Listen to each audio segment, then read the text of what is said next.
Hola, buenos días. Estamos reunidos otra vez para presentar un nuevo capítulo de geografía, cooperaciones, tensiones y regulaciones a escalas mundial, regional y local.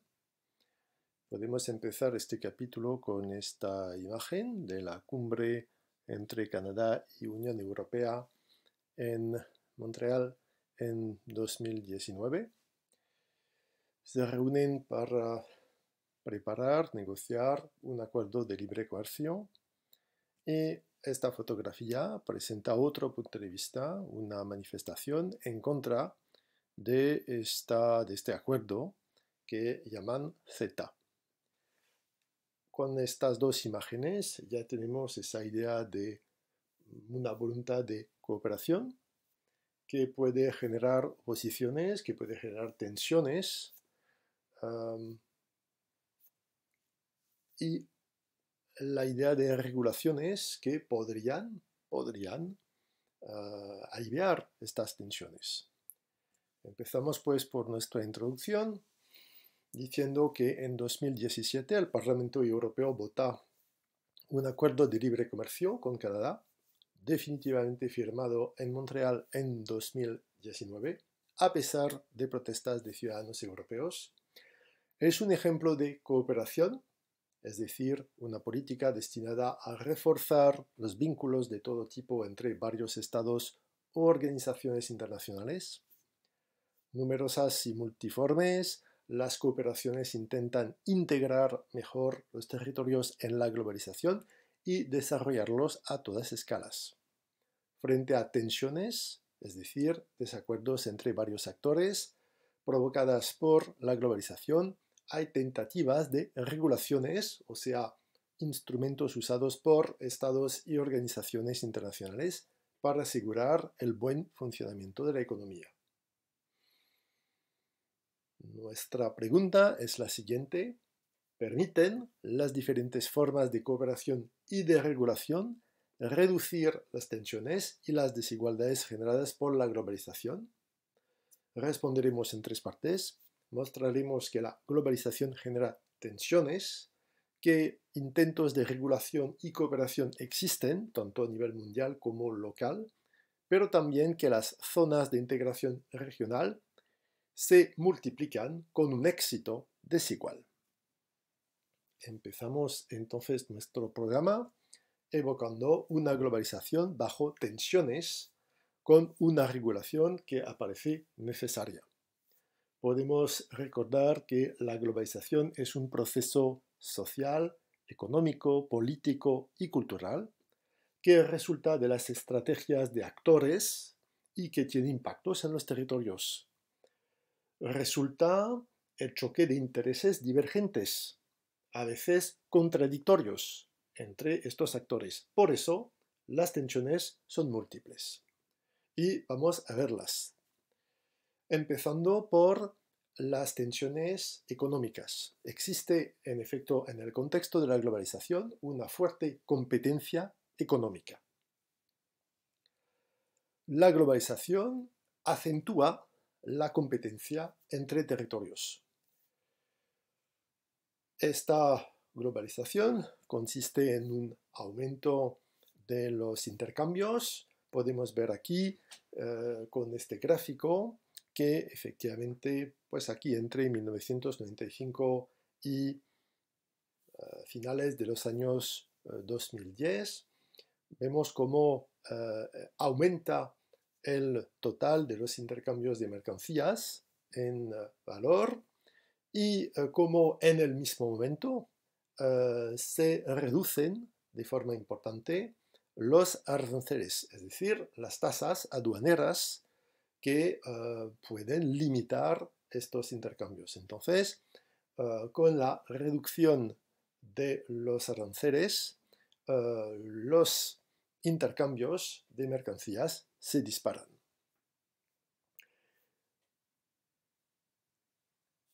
El coste de transporte también disminuye.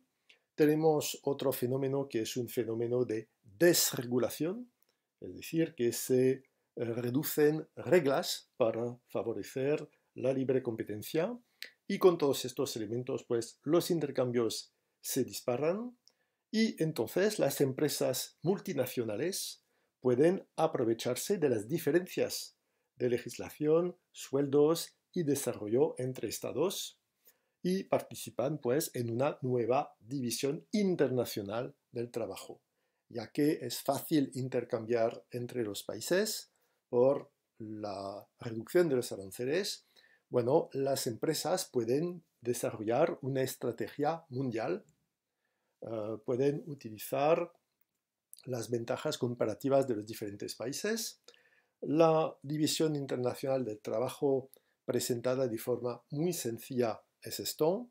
Tenemos países que van a producir materias primas, productos agrícolas, que son productos que no tienen un precio muy importante, y van a vender estos productos a países desarrollados, países industrializados, que utilizan las materias primas para fabricar productos manufacturados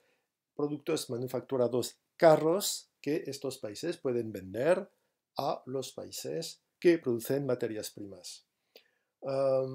Entonces tenemos los países que producen los elementos básicos y países desarrollados que producen productos de alta tecnología.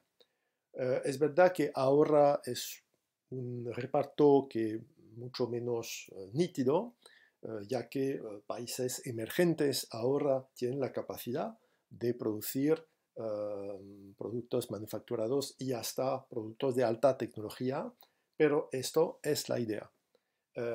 Es que las empresas van a repartir sus actividades entre los países según ventajas comparativas, según lo que cada país puede ofrecer. Y lo que pasa también es que los estados compiten para atraer la inversión extranjera directa, pues el dinero que las empresas multinacionales invierten en los diferentes países que eligen. ¿Cómo atraer la inversión extranjera directa? Por supuesto, las empresas tienen diferentes criterios. Primer criterio, la empresa necesita clientes, entonces se interesa a países con una población bastante numerosa, una población que tenga un poder adquisitivo, entonces se interesa por el Producto Interno Bruto per cápita, a ver si se trata de un país desarrollado. Se interesa también a la tasa de crecimiento, porque eso da indicaciones sobre el dinamismo de la economía del país y la posibilidad de crecimiento del mercado. Otro elemento es importante, los costes de producción. ¿Vale la pena producir o no en este país? Criterios intervienen, la tasa de interés de préstamo, ¿es fácil o no pedir préstamos en este país? ¿Es interesante o no? El sueldo, más o menos barato, si el salario de los empleados es barato, es interesante. El coste de materias primas es lo mismo, si las materias primas son más baratas, más accesibles, es interesante. Las infraestructuras intervienen, porque una empresa necesita una circulación, una comunicación fáciles, así que se estudia la presencia de carreteras numerosas y de buena calidad.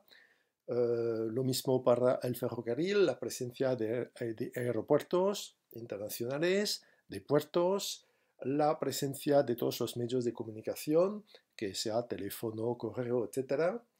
Las instituciones también son importantes, porque los inversores necesitan cierta seguridad, no quieren perder su dinero, no quieren perder su inversión. Entonces, aquí tenemos criterios como la seguridad, la estabilidad también en el país, a ver si hay un riesgo de robos, un riesgo de ataques, un riesgo de golpes de Estado.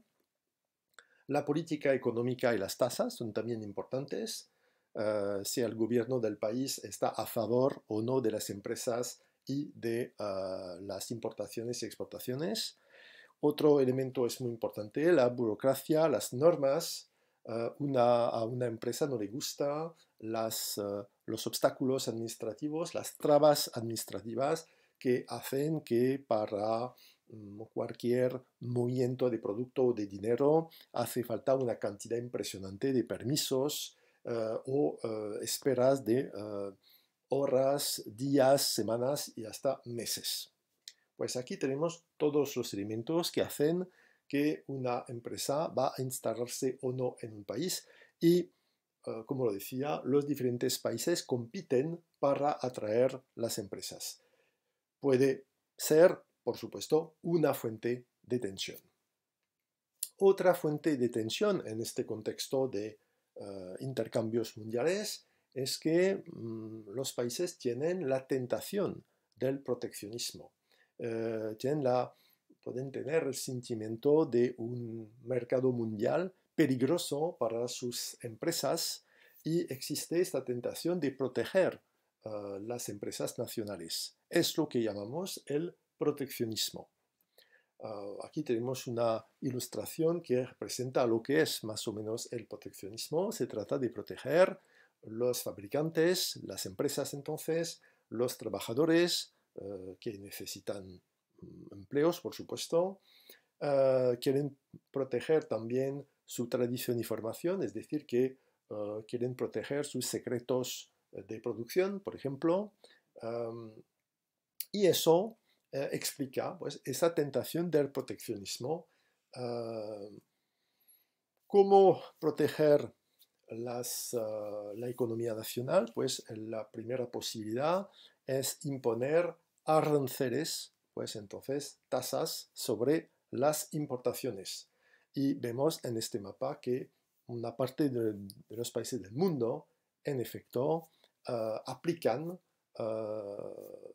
aranceles, pues más o menos vemos que la casi totalidad de los países del mundo aplican aranceles más o menos importantes.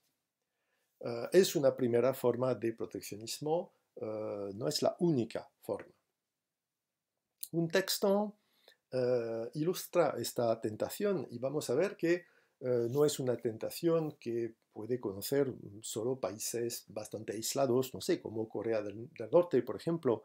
Es algo que las grandes potencias, muy integradas en la globalización, conocen también.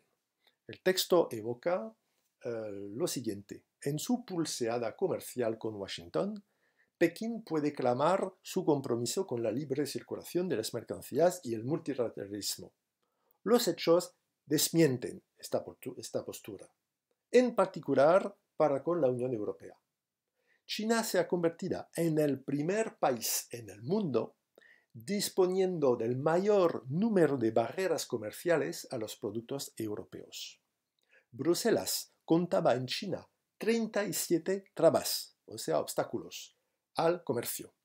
Rusia ocupa el segundo lugar, con 34, por delante de India e Indonesia, 25. Luego Estados Unidos, 23. En total, en 2018, 23 países establecieron 45 legislaciones nuevas.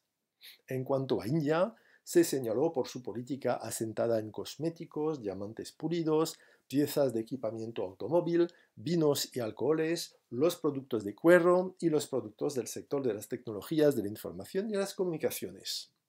Sin sorpresa, se puede reprochar a Estados Unidos la instauración de aranceles adicionales sobre sus importaciones europeas de acero y de aluminio. Pues entonces, en el contexto de la globalización, podemos observar que muchos países aplican aranceles para proteger su producción nacional en ciertos productos. Pues se nota en el caso de India, diamantes pulidos es una de su especialidad, pues por ejemplo, y de la misma forma, Estados Unidos quieren proteger su producción de acero y de aluminio. ¿Cómo funciona el sistema de aranceles? Vamos a tomar un ejemplo concreto. Vamos a tomar el ejemplo de la importación en Estados Unidos del ajo chino. Y lo que pasa es que en Estados Unidos el ajo cuesta algo como $50 para una caja de 13 kilos. Y China produce ajo, y cuando este ajo entra en los Estados Unidos, sufre un arancel del 25%. Es decir, que el precio del ajo chino aumenta en un 25% al entrar en Estados Unidos. Y con este arancel, el ajo chino vale algo como $45 para una caja de 13 kilos. Significa que sin el arancel, el ajo chino es mucho más barato que el ajo de Estados Unidos. Entonces, con el arancel, podemos decir que la competencia aparece un poco más igual, o que por lo menos los productos de Estados Unidos no aparecen demasiado caros. La diferencia aquí se reduce mucho y es posible para un consumidor elegir el producto de Estados Unidos. Los Estados Unidos utilizan mucho este sistema, lo utilizan mucho durante la presidencia de Donald Trump, que como ya lo sabéis, se comunicaba mucho por tweet, y había, por ejemplo, enviado un tweet que decía, lo vamos a traducir: Toyota Motor dijo que iba a construir una nueva fábrica en Baja, en México entonces, para construir los coches Corolla destinados al mercado estadounidense. Ni hablar, construye fábricas en Estados Unidos o paga muchos aranceles. Podemos ver abajo el efecto inmediato de este tweet, ya que el valor de las acciones de Toyota se hundió justo después de la publicación de este tweet. Entonces vemos cómo los Estados Unidos utilizan los aranceles como un instrumento de presión sobre las empresas multinacionales para obtener la presencia o el mantenimiento de fábricas en el país para evitar entonces la deslocalización. Pues el arancel es uno de los instrumentos que se utilizan mucho para proteger la economía nacional, pero no es el único instrumento. Hay otros que son menos evidentes. Aquí tenemos las diferentes armas que se pueden utilizar, pues los aranceles, por supuesto. Se puede utilizar también las cuotas, es decir, que se limita la cantidad de un producto que puede importarse a partir de un país. Hay también las subvenciones que permiten ayudar a las empresas del país. Bueno, es lo que hacen los Estados Unidos y también la Unión Europea para proteger, ayudar a sus agricultores. Tenemos también trabas administrativas, es decir, que se inventan obstáculos para garantizar, por ejemplo, para dificultar la importación, la necesidad, por ejemplo, de pasar por una oficina especial en el país, lo que provoca provoca meses de espera antes de poder importar concretamente sus productos. Tenemos también normativas sanitarias y de seguridad, es decir, que el país va a imponer reglas especiales que las empresas extranjeras van a tener dificultades para respetar. Es lo mismo con la normativa medioambiental. Entonces, un país puede inventar una legislación muy diferente de las otras, y entonces las empresas extranjeras tienen que hacer muchos esfuerzos para aplicar estas normas, o tienen que renunciar a vender productos en este país. Es algo que Japón, por ejemplo, hace muchísimo. Pues notamos los instrumentos muy numerosos que se pueden utilizar. Claro que los partidarios del liberalismo, del librecambismo, consideran que el proteccionismo es algo que impide el desarrollo económico y que más o menos hace morir al sistema económico mundial y que por lo menos dificulta el crecimiento y la buena salud de la economía mundial. Algunos partidos nacionalistas también se aprovechan de las críticas en contra de la globalización para reclamar el cierre de las fronteras frente a los productos extranjeros, los inmigrantes, bueno, que sean refugiados o migrantes económicos, las pandemias también. Estos partidos, vamos a ver dos ejemplos de estos. Un primer ejemplo que es un ejemplo francés con el reagrupamiento nacional en Francia, el Rassemblement National. Aquí tenemos pues un tuit de Marine Le Pen que dice pues que viva la globalización, que viva el comercio sin control, la Unión Europea perjudica seriamente la salud. Pues utiliza aquí un acto ilegal que evoca algo que por supuesto no respeta las reglas de la Unión Europea para explicar que al fin y al cabo pues este comercio, esta globalización son elementos peligrosos. Otro representante del reagrupamiento nacional dijo pues hablando de las amenazas contra los policías, ¿por qué no parar sencillamente de importar terroristas? Tenemos esa idea de una globalización que de cierta forma permite la importación de turistas y que habría que parar esta importación y entonces cerrar las fronteras. Esto es una manera de presentar las cosas. Un periódico de Suiza respondió a estos argumentos diciendo que el reagrupamiento nacional denuncia la globalización, pero que Francia saca provecho de esta globalización. Que entonces efectivamente hay peligros, hay precauciones que tomar, pero que de forma global Francia es uno de los países que sí, que salen favorecidos por la globalización, al fin y al cabo. De la misma forma, en Italia existe un movimiento que se llama Movimiento 5 Estrellas y que también pues denuncia estas fronteras abiertas. Aquí tenemos un tuit que vamos a traducir en español y que dice: las deslocalizaciones han sido uno de los peores fenómenos económicos de la globalización. Todos los eurodiputados italianos en Bruselas deberían unirse en esta batalla.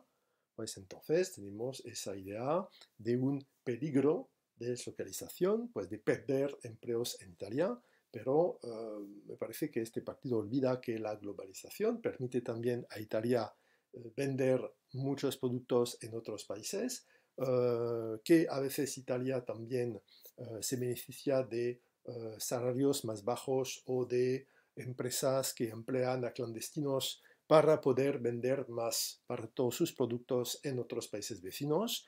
Y además, bueno, Italia es uno de los países más visitados, más vinculados con la globalización, con más turistas, pues claro, en situación normal, y entonces es también un país globalmente favorecido por este proceso. Pero se nota que a nivel se nota claramente que a nivel económico tenemos tensiones, tenemos desacuerdos entre países, dentro de los países, por estos intercambios globales y que existe pues esta tentación fuerte del proteccionismo. Estas tensiones pueden ser muy fuertes, ya que pueden provocar guerras comerciales. Entonces, a veces pues hay desacuerdos, estos desacuerdos pueden llegar hasta verdaderas guerras comerciales. Tenemos un caso famoso, reciente, que es el caso de una guerra comercial entre China y Estados Unidos. Aquí vemos este conflicto ilustrado por el dibujante Frédéric Deligne. Se evoca este conflicto con una especie de caballero, de soldado más o menos medieval que lucha con una espada y con un escudo.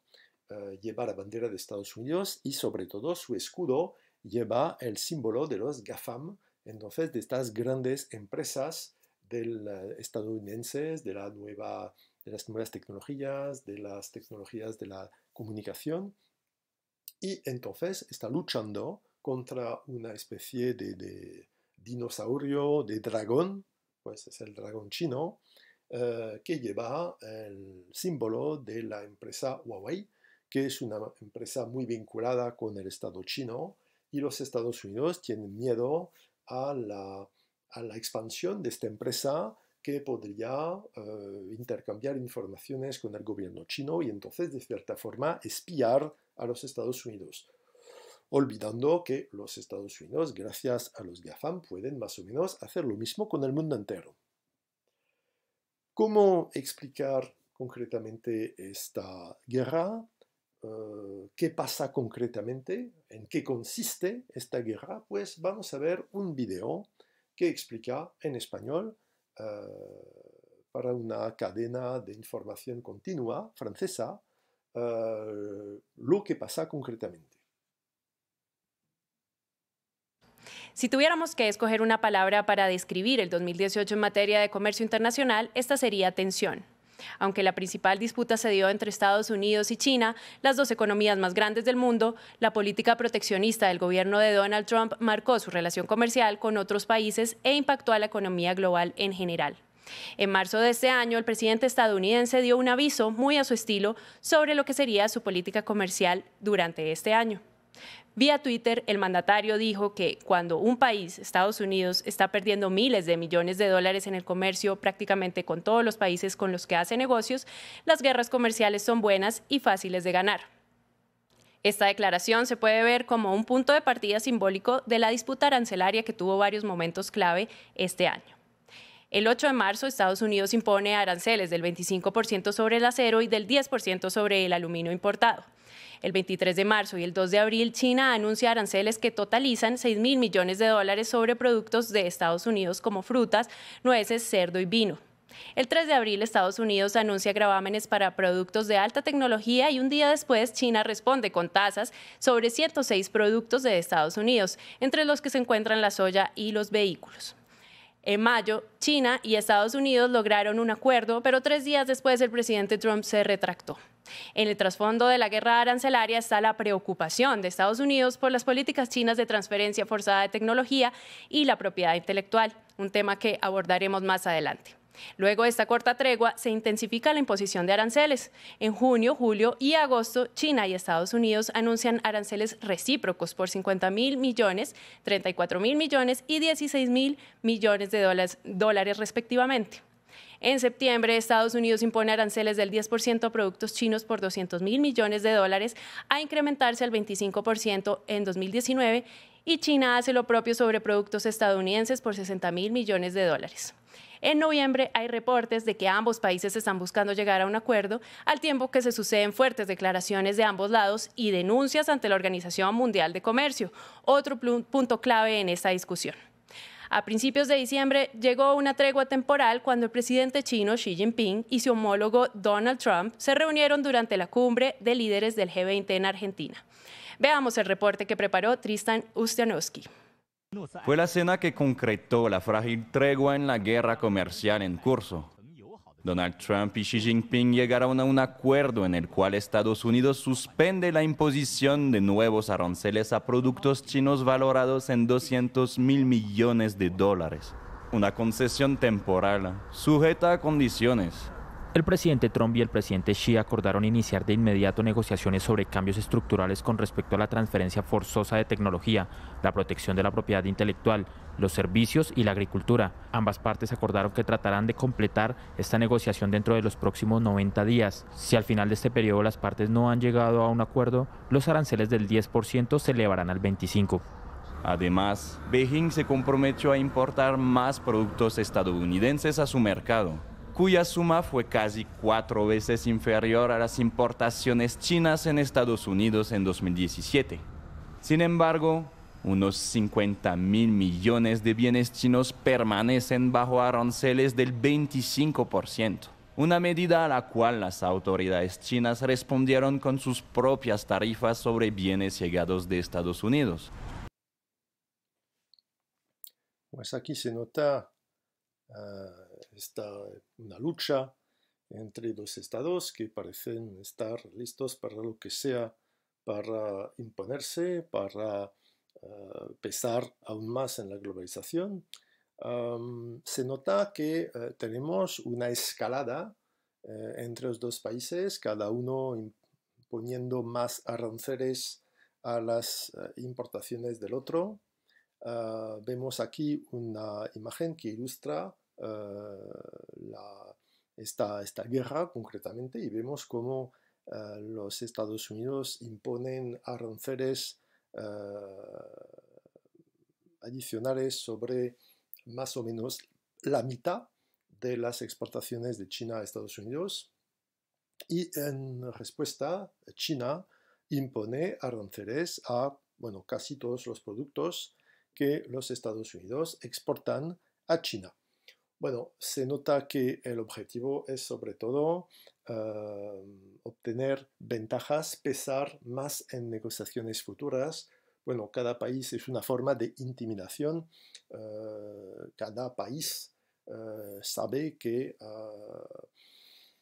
no tiene interés en una lucha larga. Bueno, cuando digo cada país lo sabe, la verdad es que el antiguo presidente de Estados Unidos en esto tenía, sus propias ideas que explica otra vez en tweet. Decía, por ejemplo, cuando ya tienes un déficit de 500.000 millones de dólares, no tienes nada que perder. Como lo podéis ver, no es un déficit de 500.000 millones, solo es que son las exportaciones de China hacia Estados Unidos, pero bueno, dice también, no estamos en guerra comercial con China. Esta guerra fue perdida muchos años antes por la gente necia o incompetente que representaba a Estados Unidos. Ahora tenemos un déficit de 500.000 millones de dólares al año, con un robo de propiedad intelectual de otros 300.000 millones. No podemos permitir que esto continúe. Bueno, es una manera de decir que Estados Unidos no tiene nada que perder, ya que de todas formas su déficit es importante, lo que es verdad, pues el déficit que indica, es algo que inventa porque las cifras son falsas, pero bueno. Lo que pasa es que tenemos entonces un enfrentamiento, cada país muestra su fuerza, cada país muestra su determinación, como lo decía, es una forma de intimidación y el objetivo es llegar a negociar y encontrar un nuevo acuerdo, esperando, por supuesto, el acuerdo más favorable para su propio país. Pero bueno, entonces vemos claramente esa competencia económica y las tensiones que puede generar entre países, dentro del país. Existen estas tensiones. Pero tenemos también otras tensiones que aparecen, otras tensiones en relación con desafíos económicos y sociales a todas las escalas.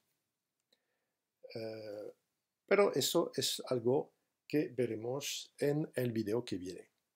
Gracias.